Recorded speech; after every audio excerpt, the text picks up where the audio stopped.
చిన్న ఇంజెక్షన్ ద్వారా మోకాలు మరియు నడుము నొప్పులకు దీర్ఘకాలిక పరిష్కారం. డాక్టర్ ప్రకాష్ గుడిపూడి. సంప్రదించండి. Allied's pain and pain management centre, Hyderabad. ఆంధ్రప్రదేశ్లో ప్రతిపక్ష నేత అయినటువంటి మాజీ ముఖ్యమంత్రి చంద్రబాబు నాయుడు రా కదలిరా సభలతో ఇటు రాష్ట్ర వ్యాప్తంగా కూడా బహిరంగ సభలో నిర్వహిస్తూ ఆ నియోజకవర్గంలో ఉండేటువంటి టీడీపీ క్యాడర్తో పాటు అభ్యర్థుల్ని కొద్దిగా చీరప్ చేసేటువంటి పనిలో ఉన్నారు. అందులో భాగంగానే చిత్తూరు జిల్లాకు సంబంధించి ఇవాళ జీడి నెల్లూరు నియోజకవర్గంలో రా కదలిరా సభ ఏర్పాట్లన్నీ కూడా సంసిద్ధంగా ఉన్నాయి. మరికొద్దిసేపట్లోనే చంద్రబాబు ఇక్కడికి రానున్నాడు. దాదాపు 1,00,000 మందితో ఇక్కడ ఈ సభ ఏర్పాట్లను టీడీపీకి సంబంధించినటువంటి నాయకులైతే జీడి నెల్లూరు నియోజకవర్గానికి సంబంధించినటువంటి అభ్యర్థిగా ఉన్నటువంటి థామస్ ఇక్కడ ఏర్పాట్లన్నీ కూడా చేసినటువంటి పరిస్థితిని మనం చూస్తున్నాం. దాదాపు ఏదైతే జీడి నెల్లూరు నుంచి కొత్తపల్లి మెట్టకెళ్ళేటువంటి ఈ రోడ్లో, మెయిన్ రోడ్లోనే ఇటు ఖాళీగా ఉండేటువంటి ఈ ప్రాంతంలో, ఈ మైదానంలో ఈ సభ ఏర్పాట్లను చేసినటువంటి పరిస్థితిని మనం చూస్తున్నాం. దాదాపు 50,000 వరకు కూడా కుర్చీల్ని వేశారని టీడీపీ క్యాడర్ చెప్తున్నటువంటి పరిస్థితి. 1,00,000కు పైగా జనాభాని మేము ఎక్స్పెక్ట్ చేస్తున్నామని చెప్పి కూడా మనం మాట్లాడినటువంటి టీడీపీ నేతలు చెప్తున్నటువంటి పరిస్థితి. జీడి నెల్లూరులోనే కాదు, రాష్ట్ర వ్యాప్తంగా వైసీపీ చేస్తున్నటువంటి అరాచకాలకు సంబంధించి ఇక్కడ రా కదలిరా బహిరంగ సభలో చంద్రబాబు ప్రజలకు అందరికీ కూడా ఒక దిశానిర్దేశం చేసేటువంటి పరిస్థితులు ఉంటాయని చెప్పి కూడా టీడీపీ క్యాడరు ఎక్స్పెక్ట్ చేస్తున్నటువంటి పరిస్థితి. అయితే ఇక్కడ పూర్తి స్థాయిలో ప్రతి ఒక్కటి బ్యానర్లు ఏర్పాటు చేసినటువంటి తీరును మనం చూస్తున్నాం.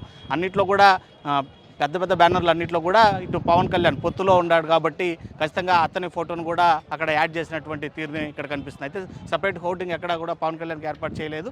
అయితే టీడీపీ క్యాడర్ ఏర్పాటు చేసినటువంటి హోర్డింగ్స్లో అంతా కూడా పవన్ ఫోటోను కూడా వేసినటువంటి పరిస్థితి. స్టేజ్ పూర్తిగా దాదాపు అన్ని నియోజకవర్గాలకు సంబంధించినటువంటి దాదాపు 50 నియోజకవర్గాలకు పైగా సంబంధించినటువంటి ఇన్ఛార్జీలు కూర్చునే విధంగా కూడా ఇక్కడ స్టేజ్ ఏర్పాట్లు చేయడం జరిగింది. మధ్యలో ఇటు చంద్రబాబు పక్కనే ఇటు జనసేనకు సంబంధించినటువంటి ఏదైతే చిత్తూరు జిల్లా మొత్తం వ్యవహారాలు, రాజకీయ వ్యవహారాలు చూసుకునేటువంటి పసుపులేటి హరిప్రసాద్ కూడా ఒక చేరేయడంతో పాటు జీడి నెల్లూరుకు సంబంధించినటువంటి జనసేనకి సంబంధించినటువంటి ఇన్ఛార్జు పొన్నా యుగంధర్ కూడా మరో స్థానాన్ని కల్పించినటువంటి పరిస్థితి. మరో మాజీ మంత్రి అయినటువంటి అమర్నాథ్ రెడ్డి, అదేవిధంగా ఇటు సైడ్ చూసుకుంటే చంద్రబాబుకు రైట్ సైడ్ ఫస్ట్ సీట్ అయితే విఎం థామస్కి, అంటే తెలుగుదేశం పార్టీకి సంబంధించి జీడి నెల్లూరు అభ్యర్థిగా ఉన్నటువంటి వ్యక్తికి ఇక్కడ అరేంజ్ చేసినటువంటి పరిస్థితి. దాని తర్వాత చంద్రగిరి అభ్యర్థి పులివర్తి నాని, ఇటు పూతలపట్టు అభ్యర్థి అయినటువంటి మురళి, ఈ విధంగా ప్రతి నియోజకవర్గానికి సంబంధించినటువంటి ఇన్ఛార్జీలు అన్నింటినీ కూడా ఇక్కడ అకామిడేట్ అయ్యే విధంగా దాదాపు 50కి పైగా కుర్చీలను ఇక్కడ స్టేజ్ పైన ఏర్పాటు చేయడం జరిగింది.